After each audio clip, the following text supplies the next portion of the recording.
Hi guys, I'm Queen ay pala, OFW ng Qatar, and I want to document this video, and I want to share with you my feelings right now na at that time, pumunta ako ng Carnage and I'm not okay.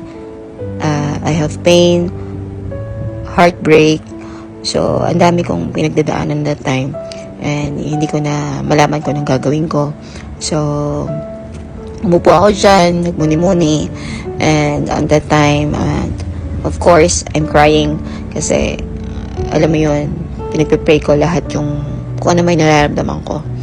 And this is the first time that nag-document ako ng sarili ko dyan. So, I always pray na lang na sana kung ano man yung meron akong ngayon, naramdaman na greatest what if sa buhay ko, sana maging okay yung lahat.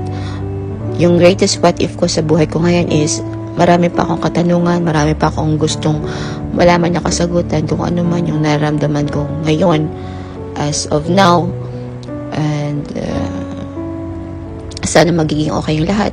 So araw-araw akong naging okay at maging heal ko yung sarili ko para sa araw-araw na maging strong ako.